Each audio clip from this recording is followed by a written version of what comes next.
Hey friends, welcome to my channel. My name is Jamie. Thank you so much for being here today. We are going to talk about How High We Go in the Dark by Sequoia Nagamatsu.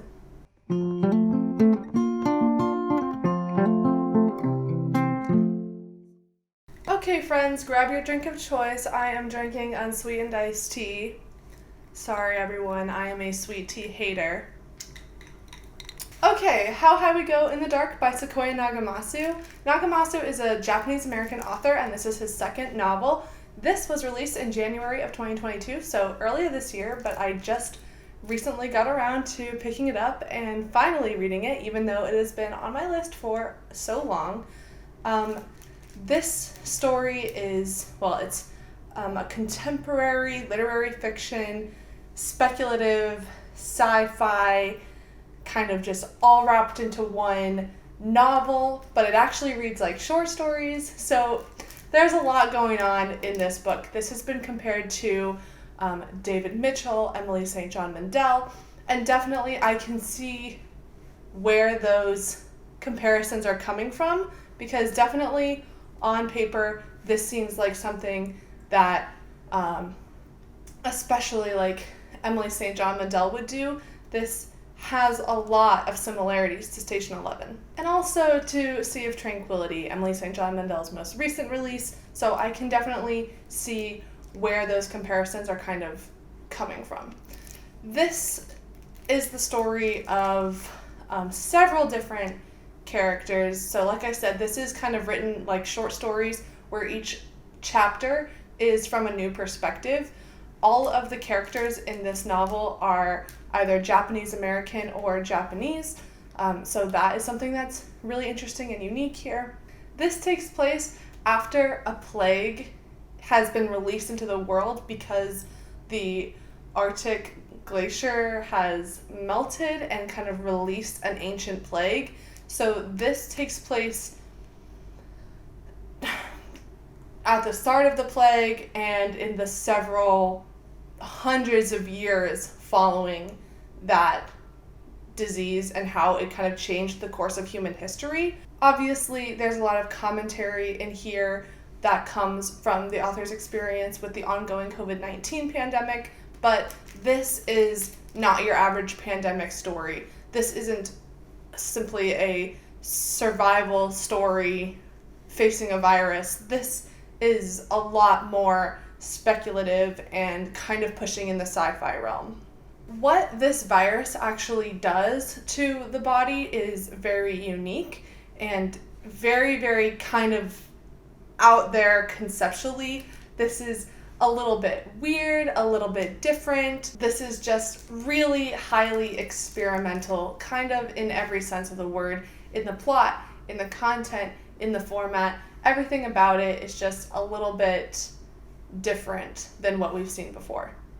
I was initially immediately drawn to this book, both because of its commentary on the pandemic and also its comparison to David Mitchell and Emily St. John Mandel, which are two of my favorite authors of all time. So I was really, really, really highly anticipating this book.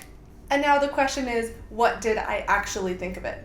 I definitely enjoyed my time with this book, but for me, it didn't personally live up to a David Mitchell or an Emily St. John Mandel, just because this author does a couple things different, and maybe in some regards, people that are more interested in sci-fi and really, really highly speculative fiction may enjoy this. I don't always love those things. It's not that I don't love them on principle, but for me, I do feel like I prefer it when those elements have a very specific theme that they are kind of like attaching their ideas to, or that they're kind of speaking more metaphorically about a certain subject. And I feel like this was starting to go in that direction, but didn't quite get there. Even though it wasn't a complete knock it out of the park win for me, I still enjoyed some things about this book. The format is so much fun. I love anything that plays with the format of a novel, and I think this one did do that. However, one kind of criticism I do have of the way that it's kind of written like short stories is that I didn't find every single POV the most compelling. I did like how they were all intertwined, but I did feel that at some times, right when we were kind of like getting a really emotional or kind of climactic scene, the next story would just completely halt the momentum. So I did struggle with that at times. I liked how all the characters in the story were Japanese or Japanese American, because that was speaking to such a specific experience, and that did kind of tie all of these characters together in one way, specifically one way, but also then there were so many other connections to be made from these characters that had nothing to do with their race or their ethnicity, and so that was just an interesting kind of layer to add that connected all of these characters.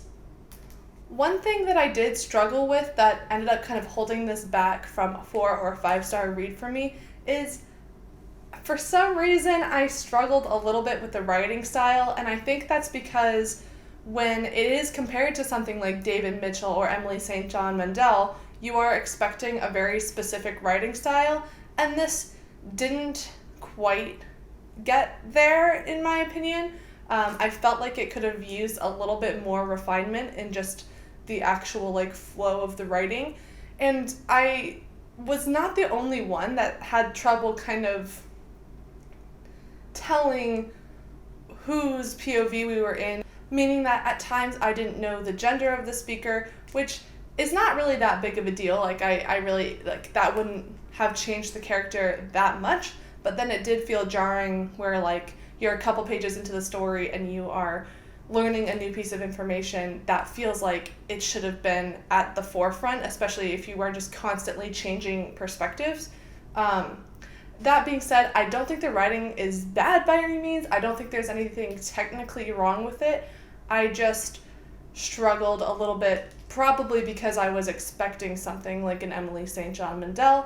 So just be aware that the writing is not necessarily super similar, but the concept and like big wide strokes, I can see why that would have been compared to Emily St. John Mandel. This book has a lot of themes that it wants to address, and I do think that sometimes it's a bit overambitious and it has a hard time getting to what it wants to say about those themes and those topics. We're talking about a lot of different subject matter here. We're talking about climate change, we're talking about race, we're talking about how we as a society reacted to the COVID-19 pandemic. We're talking about how we treat death in general. We're talking about what happens to Earth after we're not on it. We're talking about the future of the human race. We're talking about, a lot of things. A lot of things are kind of wrapped up into this story, and I feel like